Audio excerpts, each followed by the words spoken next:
ঈদুল আজহা ঘিরে এবারের ঈদযাত্রা নিরাপদ করতে আইনশৃঙ্খলা বাহিনীর পাশাপাশি সড়কে মোতায়েন রয়েছে সেনাবাহিনীর সদস্যরাও। নিরাপত্তা পরিস্থিতি ভালো আছে, পাশাপাশি পরিবহনে বাড়তি ভাড়ার অভিযোগ নেই বলে জানিয়েছেন স্বরাষ্ট্র উপদেষ্টা জাহাঙ্গীর আলম চৌধুরী। যদিও কাউন্টার থেকে বাড়তি ভাড়া নেওয়ার অভিযোগ তুলেছেন যাত্রীরা। তিনি বলেন, সবাই মিলে সহযোগিতা করলে আইনশৃঙ্খলার পাশাপাশি যানজট নিরসন সম্ভব। বৃহস্পতিবার রাজধানীর গাবতলীতে বিভিন্ন পরিবহনের টিকিট কাউন্টার ঘুরে এসব কথা জানান স্বরাষ্ট্র উপদেষ্টা। একই দিন কমলাপুর রেল স্টেশনে যাত্রী সেবা পরিদর্শনে গিয়ে ট্রেনের ছাদে কোনো যাত্রী উঠবে না এবং জানালা দিয়ে ঢোকা যাবে না বলে সতর্ক করেছেন রেল উপদেষ্টা ফাউজুল কবির খান।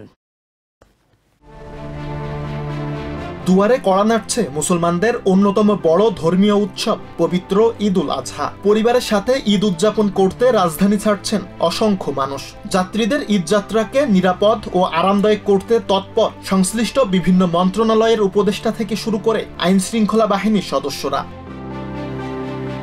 বৃহস্পতিবার সকালে গাবতলীর বাস টার্মিনাল পরিদর্শনে যান স্বরাষ্ট্র উপদেষ্টা জাহাঙ্গীর আলম চৌধুরী। এ সময় তিনি বলেন, ঈদ ঘিরে আইন শৃঙ্খলা পরিস্থিতি নিয়ন্ত্রণে রয়েছে। যাত্রীরা বাড়তি ভাড়া আদায়ের অভিযোগ করছেন না বলেও দাবি করেন তিনি। একই দিন রাজধানীর কমলাপুর রেলওয়ে স্টেশনে যাত্রী সেবা পরিদর্শনে যান রেলপথ মন্ত্রণালয়ের উপদেষ্টা ফাউজুল কবির খান। পরে ব্রিফিংয়ে তিনি বলেন, কিছু সীমাবদ্ধতা থাকলেও ট্রেনে এবারের ঈদযাত্রা স্বস্তিদায়ক। নিরাপত্তার স্বার্থে ট্রেনের ছাদে যাত্রী না ওঠানো এবং জানালা দিয়ে ট্রেনে না ওঠার নির্দেশ দেন তিনি। তবে বৃষ্টি ও যাত্রী চাপ বেশি থাকায় ঈদুল ফিতরের মতো এবারের ঈদযাত্রা নির্বিঘ্ন করা সম্ভব হচ্ছে না বলে জানিয়েছেন পুলিশের আইজি বাহারুল আলম। এদিন ঢাকা টাঙ্গাইল মহাসড়কের বিভিন্ন পয়েন্ট পরিদর্শন শেষে তিনি বলেন, আইন শৃঙ্খলা ও যাত্রীদের নিরাপত্তায় পুলিশ নিরলসভাবে কাজ করছে। শুধু পুলিশ নয়, যাত্রীদের ঈদযাত্রা নির্বিঘ্ন করতে সড়কে কাজ করছেন সেনাবাহিনীর সদস্যরাও। রাজধানীর সব বাস, রেল ও লঞ্চ টার্মিনালে টহল দেওয়ার পাশাপাশি অনিয়ম পেলে ব্যবস্থাও নিচ্ছেন তারা। এদিকে ঈদ উপলক্ষে ঢাকায় কয়েক স্তরের নিরাপত্তা বাড়িয়েছে